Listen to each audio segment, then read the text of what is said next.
ఈ వీడియోలో మనము జనరల్ అవేర్నెస్లో ఒక క్వశ్చన్ చూద్దామండి. సో ఇచ్చిన క్వశ్చన్ ఏంటంటే ప్రపంచంలోకెల్లా అతిపెద్ద ద్వీపకల్పం ఏది? ప్రపంచంలో కల్లా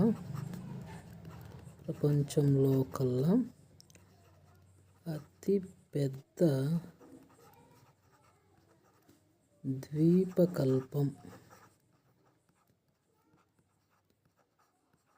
ద్వీపకల్పం ఏది? సో ఇచ్చిన క్వశ్చన్ వచ్చేసి ద్వీపకల్పం అన్నిటిలో కల్లా పెద్ద ద్వీపకల్పం ఏదని చెప్పి అడిగారు. సో దీని గురించి మనం మాట్లాడాలని అంటే సో ఫస్ట్ నేనేం చేస్తున్నానంటే జనరల్ ఎక్స్ప్లెనేషన్ కోసము సో మన ఇండియా మ్యాప్ని ఇలా చూసాము అని అంటే ఇది ఉంటుంది. దాని కింద మనకి శ్రీలంక, సో శ్రీలంక వచ్చేసి ఇలా ఉంటుంది. సో దీంట్లో మనము బేసిక్గా ఎక్స్ప్లెయిన్ చేసుకోవాలనుకుంటే ఏం ఎక్స్ప్లెయిన్ చేస్తామంటే ఇప్పుడు మనకి శ్రీలంక మనం చూసామంటే ఇది వచ్చేసి ల్యాండ్. సో ఈ శ్రీలంకకి ఫోర్ సైడ్స్ వాటర్ ఉన్నాయి. సో ఫోర్ సైడ్స్ వాటర్ ఉంటే లేదా ఆల్ సైడ్స్ వాటర్ ఉంటే దీన్ని మనం ఏమంటాము అని అంటే ద్వీపం అంటామన్నమాట.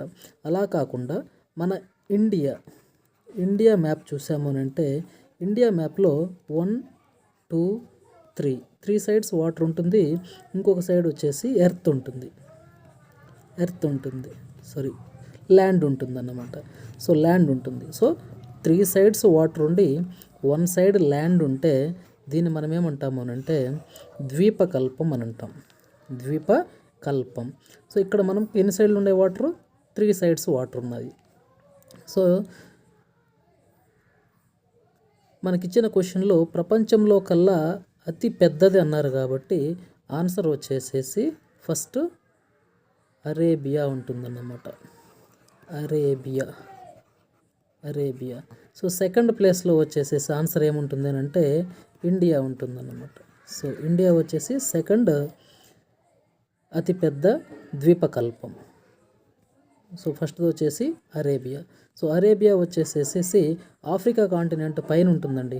ఆఫ్రికా కాంటినెంట్ పైన ఇలా ఉంటుంది అరేబియా. సో ఇటు సైడ్ వచ్చేసి రెడ్ సీ ఉంటుంది, ఇటు సైడ్ వచ్చేసేసి అరేబియా సీ ఉంటుంది, ఇక్కడ కూడా సీ ఉంటుంది అన్నమాట వాటర్. సో ఈ ఆల్ సైడ్స్ వాటర్ ఉంటాయి.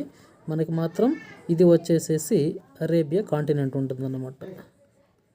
So this is the biggest ద్వీపకల్పం. ఇంగ్లీష్లో దీన్ని ద్వీపకల్పాన్ని ఏమంటారంటే ఇంగ్లీష్లో వచ్చేసేసి పెనిన్సులార్ అని అంటాము.